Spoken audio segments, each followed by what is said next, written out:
Bonjour à tous, alors je vous retrouve aujourd'hui pour une nouvelle vidéo et on va parler des émotions, plus particulièrement du schéma émotionnel. Alors il faut savoir que les émotions, elles s'attirent.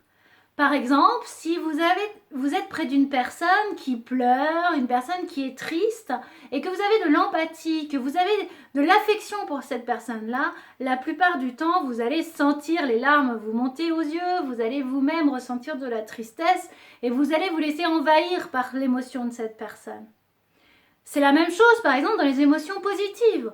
Vous pouvez être assez neutre et vous êtes en contact avec des personnes qui ont la pêche, qui sont heureuses, qui rient, etc. Vous allez vous-même petit à petit ressentir cette émotion de bonheur et de joie. Même chose, la colère attire la colère. Vous rentrez du travail, vous êtes très en colère, il y a quelque chose qui s'est mal passé, vous rentrez chez vous, votre conjoint, votre conjointe est peut-être dans un état de neutralité, mais elle va recevoir votre colère, vous allez déverser cette colère et finalement elle-même, elle va peut-être se mettre en colère face à la colère qu'elle reçoit non justifiée. C'est vraiment important de comprendre cette notion émotionnelle pour apprendre à la gérer dans l'environnement.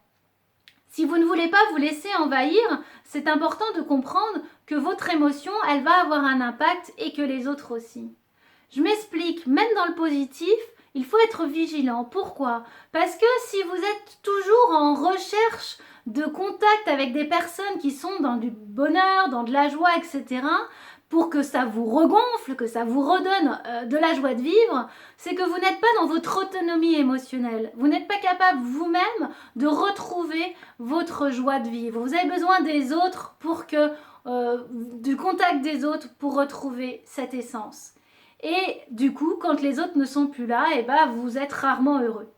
Même chose, si vous êtes toujours dans la notion de donner de la joie, de redonner le sourire aux autres, de redonner de la motivation, la pêche autour de vous, et ben vous risquez de vous épuiser. Puisque en fait, finalement, vous êtes celui qui va donner de l'émotion positive, donner de l'énergie positive, et qu'en retour, vous n'en recevez pas forcément.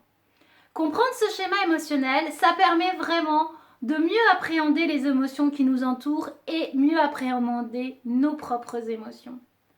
Voilà, si cette vidéo elle t'a plu, si elle t'a parlé, si elle t'inspire peut-être un témoignage, une expérience, je t'invite à partager en bas de cette vidéo. Si tu souhaites, tu peux également la partager autour de toi pour que cela inspire d'autres personnes. En attendant, je te remercie et je te souhaite une belle journée et à très bientôt pour une nouvelle vidéo.